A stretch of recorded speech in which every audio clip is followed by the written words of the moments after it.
তো hey guys welcome to my YouTube channel NTCS Assam। তো guys যেহেতু মানে কি গোটেইখিনি কমপ্লিট হৈ গ'ল মানে গোটেই যিমানটা কাউন্সিলিং আছিল তো সকলোবোৰ কাউন্সিলিং কমপ্লিট হৈ গ'ল। তো ক্লাছ কেতিয়াৰ পৰা ষ্টাৰ্ট হ'ব তো যেহেতু মানে কি এতিয়া সকলোবোৰ মানে কি এডমিশ্যনো কমপ্লিট হৈ গ'ল কাউন্সিলিঙো কমপ্লিট হৈ গ'ল তো এতিয়া মানে কি ক্লাছ কেতিয়াৰ পৰা ষ্টাৰ্ট হ'ব যিহেতু আজি হ'ল 31 তাৰিখ আৰু আজি 5th কাউন্সিলিঙৰ মানে কি লাষ্ট এডমিশ্যন। তো গতিকে যিসকলে এডমিশ্যন লোৱা নাই এতিয়ালৈকে আপোনালোকে লৈ আহিব। তো তাৰপিছত এতিয়া ক্লাছ কৰিব কেতিয়া কোন তাৰিখৰ পৰা ক্লাছ কৰিব সকলোবোৰ তথ্য এইটো ভিডিঅ'ত জনাই আছোঁ। গতিকে ভিডিঅ'টো একদম শেষলৈকে চাব।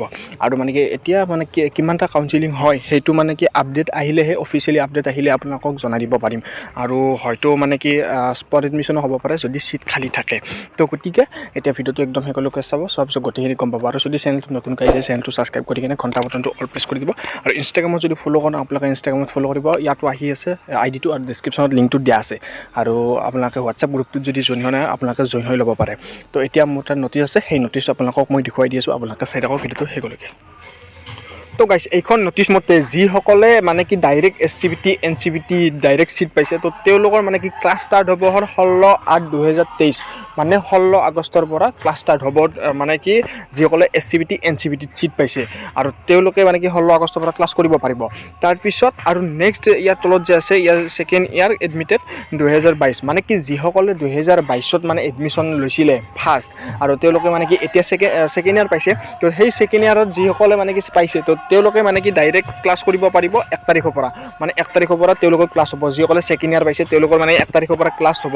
তো এইটো কথা মনত ৰাখিব যে SCBT NCBT যিসকলে চিট পাইছে তেওঁলোকৰ মানে কি 16 তাৰিখৰ পৰা ক্লাছ হ'ব। সেইটো কিন্তু 16 তাৰিখৰ পৰা যে ক্লাছ হ'ব এইখন মানে সেইটো নগাঁও ITI কলেজৰ পৰা মানে কি নটিছখন আহিছে। তো এতিয়া নগাঁও ITI কলেজত মানে কি এই 16 তাৰিখৰ পৰা ক্লাছ হ'ব। আৰু সকলোবোৰ মানে কি সকলোবোৰ ITI কলেজ বেলেগ বেলেগ মানে কি ডেটত মানে ক্লাছ হয়। তো কিছুমান ITI কলেজত মানে কি 1 তাৰিখৰ পৰা হ'ব আৰু কিছুমান ITI কলেজত 7 তাৰিখৰ পৰা হ'ব আৰু কিছুমান ITI কলেজত মানে 15 আগষ্টৰ পিছৰ পৰা হ'ব আৰু কিছুমান ITI কলেজত 10 তাৰিখৰ পৰা হ'ব তেনেকুৱা কৈ আছে। তো গাইছ ইয়াত চাওক আণ্ডাৰ IMC SCBT হ'ল মানে কি SCBT হওক NCBT হওক আণ্ডাৰ IMCত 1 তাৰিখৰ পৰা ক্লাছ হ'ব। এইটো আপোনালোকে ইয়াত চালে দেখা পালে ক্লাছেছ উইল বি ষ্টাৰ্টেড মানে 1 আগষ্টৰ পৰা ক্লাছ ষ্টাৰ্ট হ'ব। তো এইটো গম পালে। তাৰপিছত ইয়াত চাওক এইখিনি যে আছে new classes will be started from 7/8/2023 মানে কি 7 তাৰিখৰ পৰা ক্লাছ ষ্টাৰ্ট হ'ব। তো বহুতখিনি বেলেগ হৈছে। তো কলেজৰ পৰা কিছুমান কলেজৰ পৰা মানে কি নটিছ দি দিছে আৰু কিছুমান কলেজৰ পৰা হয়তো মানে কি কল কৰিব। তো গতিকে এইটো কথা মনত ৰাখিব আপোনালোকে। তো এইখন মানে কি এই 16 তাৰিখৰ পৰা যে ক্লাছ ষ্টাৰ্ট হ'ব সেইটো SCBT NCBT যিসকলে মানে কি চিট পাইছে ডাইৰেক্ট SCBT NCBT তো তেওঁলোকে 16 তাৰিখৰ পৰা ক্লাছ হ'ব। সেইটো হ'ল নগাঁও ITI কলেজত। তো গতিকে যিসকলে মানে কি বেলেগ কলেজৰ চিট পাইছে তো তেওঁলোকে টেনশ্যন ল'ব নালাগে। তেওঁলোকে মানে কি 1 তাৰিখৰ পৰা ক্লাছ হ'ব। প্ৰায়ভাগ কলেজত 1 তাৰিখৰ পৰা ক্লাছ হ'ব। তো প্ৰায়ভাগ কলেজ 1 তাৰিখৰ পৰা ক্লাছ হয় 1 আগষ্টৰ পৰা ক্লাছ হয়। তো গতিকে আপোনালোকে টেনশ্যন ল'ব নালাগে। আৰু যিসকলে মানে কি গম পোৱা নাই এতিয়ালৈকে যে কোনখন কলেজত মানে কি কেই তাৰিখৰ পৰা ক্লাছ ষ্টাৰ্ট হ'ব তো আপোনালোকে মানে কি ডাইৰেক্ট কল কৰিব কণ্টেক্ট কৰিলে আপোনালোকে ধুনীয়াকৈ গম পাই যাব। তো গতিকে আৰু ছেকেণ্ড ইয়াৰো ক্লাছ হ'ব মানে কি 1 তাৰিখৰ পৰা ক্লাছ হ'ব ছেকেণ্ড ইয়াৰৰ পৰা।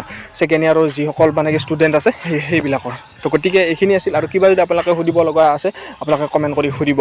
আৰু যদি স্পট এডমিশ্যন যদি হয় যদি চিট খালী থাকে তেতিয়াহে স্পট এডমিশ্যন হ'ব আৰু ডাইৰেক্ট এডমিশ্যন মানে কি তেতিয়াহে হ'ব যদি চিট খালী থাকে।